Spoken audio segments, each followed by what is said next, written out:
बच्चों, आज हम आपके लिए लाए हैं सामाजिक विज्ञान विषय के इतिहास विषय के दूसरे चैप्टर भारत में राष्ट्रवाद को देखेंगे। बच्चों, आपने प्रथम चैप्टर में देखा किस तरह से वहां पर आधुनिक राष्ट्र राज्यों के उदय के साथ राष्ट्रवाद मजबूत हुआ और हमें जो यूरोपीय राष्ट्रों का स्वरूप था वो अलग प्रकार से दिखाई दिया प्रथम चैप्टर में। लेकिन यहाँ हम देखेंगे कि भारत में जो है वो राष्ट्रवाद कैसे पनपा। बच्चों, भारत में जो राष्ट्रवाद है वह उपनिवेश विरोधी यानी औपनिवेशिक शासन के खिलाफ जो संघर्ष था, यानी उस संघर्ष के दौरान जो दर्द या जो कष्ट मिला, उस कष्ट के साझा भावों ने लोगों को आपस में जोड़ने का प्रयास किया। जैसा कि आप सभी जानते हैं, भारत विभिन्नताओं वाला एक देश था। यद्यपि इसमें प्राचीन काल से ही जम्बू द्वीप की कल्पना की गई, एक चक्रवर्ती साम्राज्य की कल्पना की गई है। और लेकिन उस समय जब अंग्रेज आपके देश में आए, इसको भूमिका से समझिए। आपके चैप्टर पर हम आएंगे, गांधी जी का जो आपके चैप्टर में मूलतः गांधी जी और स्वदेशी आंदोलन से लेकर राष्ट्रवाद को समझाया गया, लेकिन हम थोड़ी सी भूमिका बनाकर बैक से चलते ताकि आपको अच्छे से राष्ट्रवाद को समझने में आसानी हो। तो बच्चों, जब अंग्रेज यहाँ पर आए थे तो भारत में मुगल सत्ता थी और क्षेत्रीय ताकतें थी। तो बच्चों, जब ये आए यूरोपीय राष्ट्र, तो इन्होंने जैसे अफ्रीका में और अमेरिका में कॉलोनियल सिस्टम जो ये कॉलोनियां बसाई, अपनी जो उपनिवेश बसाए, तो वहां पर सीधे इन्होंने अटैक किया और उन लोगों को यानी मूल निवासियों को वहां से पराजित करके खदेड़ दिया और उनकी जगह, जमीन और संसाधनों पर कब्जा कर लिया। लेकिन जब भारत आते हैं तो यहाँ इनके लिए परिस्थितियां दूसरी तरह की थी। यानी एशिया महाद्वीप में उस समय बड़े बड़े साम्राज्य स्थापित थे, तो डायरेक्ट ये एक्शन ले नहीं सकते थे। तो इन्होंने क्या किया कि व्यापार का एक माध्यम बनाया और उस समय भारतीय व्यापार की अनुमति के लिए जहांगीर के दरबार में सबसे पहले कैप्टन हाकिन 1608, जो कि शायद अपने उद्देश्य में उतना सफल नहीं रहा, लेकिन 1600 अगले जो डेट है 15, उसमें जो है आता है 15 टॉमस रो, और वह जो है व्यापारिक अनुमति प्राप्त करने में सफल रहता है।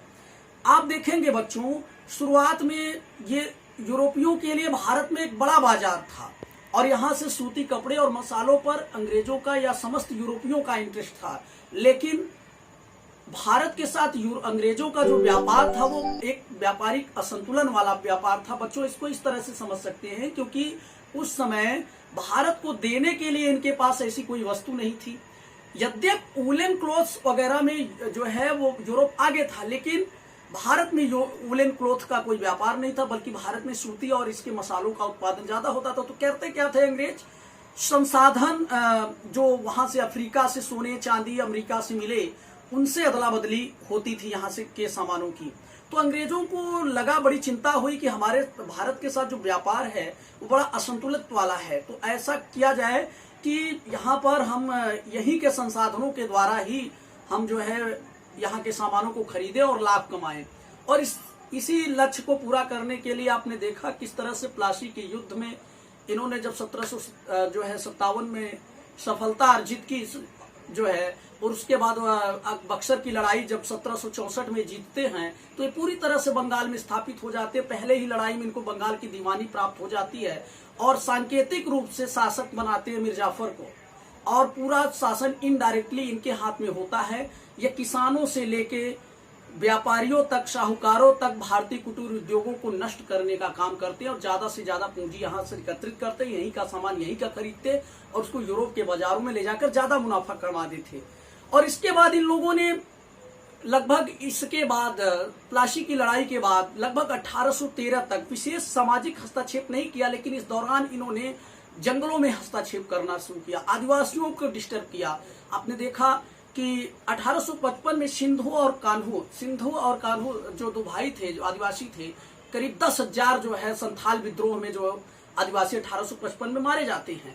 और इस दौरान अगर 19वीं शताब्दी के शुरुआती चरणों में देखें तो बिरसा मुंडा जो कि बिहार में, ये अलग अलग के आदिवासी आंदोलन थे, किसानों का अपना अलग आंदोलन था।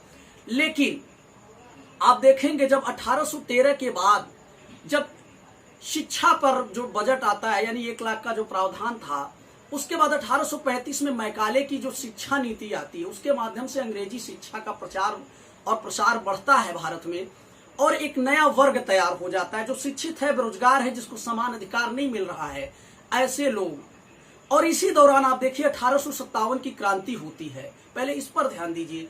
अंग्रेज जो है इस 1857 की क्रांति को क्या कहते हैं कि एक सैनिक आंदोलन था जो तत्कालिक चर्बी कारतूस के कारण ये पनपा, लेकिन वास्तविक इसका निष्पक्ष मूल्यांकन 100 साल बाद भी हमारे इतिहासकार नहीं कर पाते। लेकिन जबकि यह भारतीय स्वतंत्रता संग्राम का प्रथम प्रस्फुटित हुआ एक जन आंदोलन था, क्योंकि आप देखिए कि इसमें अवध क्षेत्र के किसान जिनके बच्चे वहां पे नौकरी करते थे सेना में, और साहूकार, जमींदार और राजा, अगर झांसी कानपुर में आंदोलन होता है जो है बिहार में जगदीश सिंह, कानपुर में नाना साहब, तो झांसी जो है की रानी और प्रबल होकर जो है आक्रमण करती हैं। अंग्रेज यद्यपि इस आंदोलन को एक सैनिक विद्रोह और तथाकथित कुछ असंतुष्ट वर्गों का संघर्ष ही बताते रहे, और उनके पीछे यह था कि अंग्रेज सरकार को एक मैसेज ना जाए, लेकिन उनके कहने के बावजूद ब्रिटिश जो है संसद तक के बाद जाती है और यहाँ पर कंपनी का शासन जो है समाप्त हो जाता है 1857 में।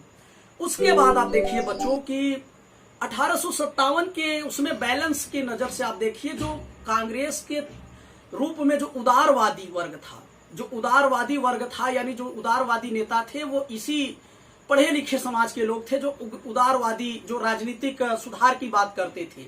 दूसरा आप ये देखेंगे इसी दौर 1885 से लेकर 19वीं ईस्वी तक कुछ ऐसे प्रबुद्ध वर्ग जो अंग्रेजी शिक्षा प्राप्त या आधुनिक शिक्षा प्राप्त लोग थे, इन लोगों ने सोचा, और कुछ ऐसे बुद्धिजीवी उस दौर में आए जैसे स्वामी विवेकानंद, दयानंद सरस्वती, ईश्वरचंद विद्यासागर, राजा राय मोहन राय, ऐसे लोगों ने सोचा कि भारतीय समाज को की सर्जरी की आवश्यकता है, क्योंकि ये जो संघर्ष इन लोगों का है सब अपना अपना है, अपने संघर्ष हैं, उनके लिए आजादी का अपना मतलब है। तो उनको ये महसूस हुआ कि भारतीय समाज की सर्जरी करने की जरूरत है। ये जो जात पात और धर्म में बटे लोग हैं इनको एक साथ जोड़ा जाए। इसी क्रम में देखिए बच्चों, इन लोगों ने किया क्या, छुआछूत के विरोध किया। स्वामी दयानंद सरस्वती ने वेदों की ओर लौटे, यानी उनको लगा कि वेद जब हमारे थे तो सब कुछ समाज में ठीक था, बुराइयां बाद में आई।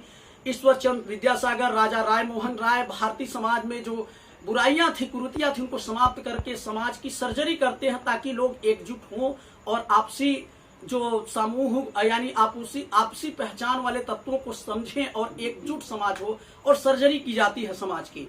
आप देखेंगे 1905 का जो स्वदेशी आंदोलन था उसमें अपनेपन का भाव कैसे विकसित हुआ। इसी दौर में 1870 के दशक में बंकिम चंद्र चटर्जी द्वारा वंदे मातरम का गीत 1905 के उस बंग भंग आंदोलन में लोगों की पुकार बना और बड़े जोरों से गाया जाने लगा, गंगा में स्नान करना। लेकिन इन सब के बावजूद एक ऐसा समूह था, चूंकि अतीत की जो बात की जा रही थी वह एक हिंदू समाज के लिए था, ठीक है। और इसी दौरान जो है वो अवनींद्रनाथ टैगोर जैसे लोगों द्वारा भारत माता का एक महिला का एक जो चित्र लाया गया, इसके माध्यम से राष्ट्रवाद की अनुभूति कराई गई। वह महिला जो कि शिक्षा, भोजन और कपड़े देते हुए शांत, गंभीर तथा तेजयुक्त रूप में उसको चित्रित किया गया। लोगों को एकजुट करने का भाव विकसित करने के लिए इन चित्रों ने जो है लोगों को आपसी एकता में जोड़ने का काम किया। और उसी स्वदेशी आंदोलन के दौरान बच्चों जो है हरा, पीला और लाल रंग का झंडा जो है वो राष्ट्रवाद का प्रतीक बनता है। लेकिन यहाँ तो आपने देखा इसी तरह से आपके किताब में लोकमान्य बाल गंगाधर तिलक जी को मंदिर, मस्जिद और चर्च से घेरा हुआ, यानी ये तीनों धर्मों के मेल के रूप में दर्शाया गया है। तो इस तरह के जो भारत माता के चिन्ह थे या फिर ये सामूहिक रूप से एक जनता को एकजुट करने का एक जरिया था। लेकिन बच्चों आप ध्यान दीजिए कि जो 9 जनवरी 1915 को महात्मा गांधी अफ्रीका से वापस आते हैं। अभी तक आपने इस पूरी समरी में देखा कि जो लड़ाई थी वो एकाकी थी। आदिवासियों का आंदोलन अलग चल रहा था, किसानों का आंदोलन अलग चल रहा था, राजाओं का आंदोलन अलग था। लेकिन जो सामूहिक अपनेपन की बात थी वह अभी तक हमारे इस राजनीतिक परिदृश्य में पूर्णतः रूप से परिलक्षित नहीं हुई, अभी स्पष्टता नहीं दिखाई दी। लेकिन इस दौर में एक ऐसा नायक आता है जो कि अपने सत्याग्रह का प्रयोग अफ्रीका में अंग्रेजों की नस्ल भेदी भावना के खिलाफ कर चुका था, और उसने जब यहाँ पर 1915 में आए, तो उसी समय में एक वृत्तांत आपको बताता हूँ कि बनारस यानी बीएचयू जो विश्व हिंदू परिषद यानी बीएचयू है, इसका उद्घाटन समारोह हो रहा था। मदन मोहन मालवीय जी जिसके संस्थापक हैं, तो उसमें गांधी जी को भी आमंत्रित किया गया था। तो गांधी जी ने सर्वप्रथम उसी सभा में कहा था कि भारत में राष्ट्रवाद या भारत में राष्ट्रभक्ति तभी जाग सकती है जब तक कि आंदोलन में 7 लाख ग्रामीण लोगों को ना जोड़ा जाए। यानी पहली बार अभी तक जो भी आंदोलन मूलतः हुए वो शहरों में बुद्धिजीवी वर्ग ने जो है अंग्रेजों का विरोध किया, लेकिन गांधी जी के रूप में एक ऐसा नायक आया जिसने कहा नहीं, ये आंदोलन गांव तक जाना चाहिए। और ये विचार उन्होंने उस बीएचयू के सेमिनार हॉल में दिया था। उसके बाद बच्चों जो दौर आता है 1913 से लेकर 18 के बीच, यानी प्रथम विश्व युद्ध 1914 में स्टार्ट होता है, और भारत के लोग उस समय भीषण, चूंकि युद्ध में धन और आर्थिक और सैनिक क्षति हुई, लोगों को जबरन जो है सैनिक बनाकर जो युद्धों में ढकेला जा रहा था, जिससे असंतोष हुआ। और जिस तरह की आज कोरोना जैसी महामारी है बच्चों, उसी तरह से 1920 के दौर में एक दुर्भिक्ष, एक महामारी फैली थी, जिसमें लगभग अनुमान है कि हमारे देश में 120 से 130 लोग मारे गए।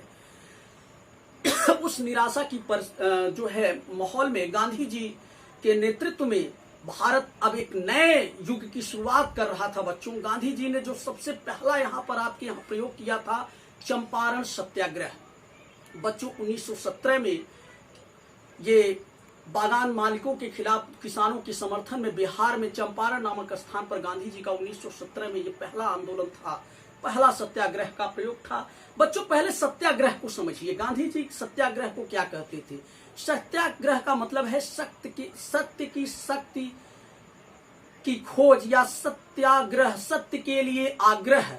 और सत्याग्रह को गांधी जी कोई कमजोरी नहीं मानते थे, बल्कि यह एक मजबूती थी। और उन्होंने ये सिद्ध किया कि अफ्रीका में चलने वाला जो आंदोलन था वो निष्क्रिय नहीं बल्कि एक सक्रिय आंदोलन था।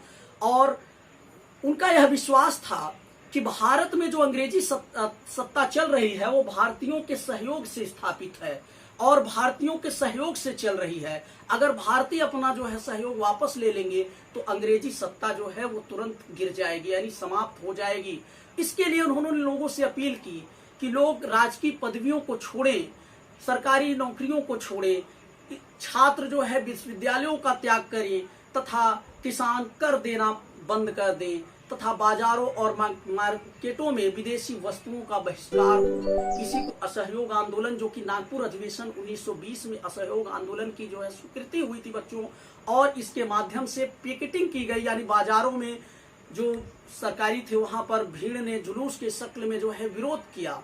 तो गांधी जी का ये विचार था कि जो सत्याग्रह है, सत्याग्रह का अर्थ है कि सत्य की विजय। और उनका मानना था कि यह निर्बल का नहीं बल्कि ये ताकतवर का हथियार है और यह एक सक्रिय प्रतिरोध है। और इसमें सत्याग्रही व्यक्ति के लिए गांधी जी कहते थे कि उसको किसी शारीरिक बल की आवश्यकता नहीं बल्कि उसका आत्मिक बल ही उसकी सबसे बड़ी ताकत है। अगर उनका मानना था कि अगर आपकी जो लड़ाई है वो अन्याय और अत्याचार के खिलाफ सच्चे हृदय से आप लड़ रहे हैं तो निश्चित ही विजय आपकी होगी। और इसलिए उन्होंने कहा कि भारतीयों को अब जो है सत्याग्रह के मार्ग को अपनाने के लिए तैयार हो जाना चाहिए। इसी क्रम में उन्होंने पहले बिहार के किसानों पर प्रयोग किया, उसके बाद 1918 में जो है खेड़ा का किसान, जो खेड़ा आंदोलन था उसको गुजरात में वहां पर समर्थन किया। उसके बाद इनका महत्वपूर्ण आमदन अहमदाबाद मील मजदूर, यानी पहली बार गांधी जी द्वारा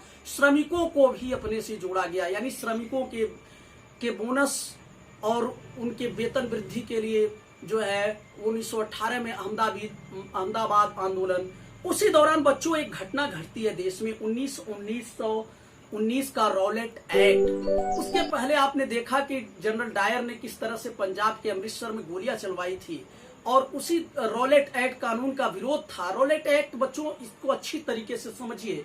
रॉलेट एक्ट वह कानून है जिसके द्वारा किसी भी भारतीय को बिना किसी सूचना के, बिना कोर्ट,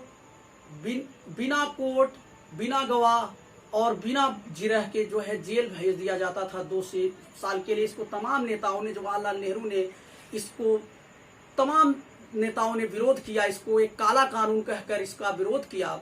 बच्चों ये असहयोग आंदोलन था।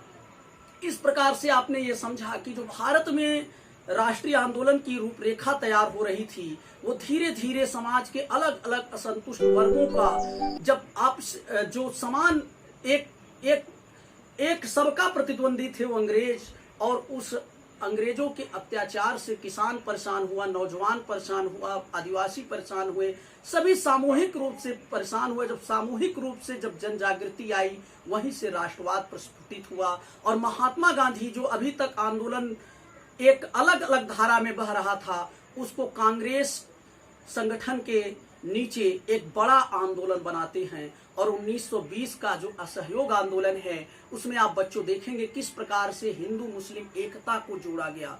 यानी उस समय जो ऑटोमन साम्राज्य तुर्की था, प्रथम विश्व युद्ध हारने के बाद ये अफवाह फैली कि तुर्की के साथ अपमानजनक संधि की गई है, जो कि वहां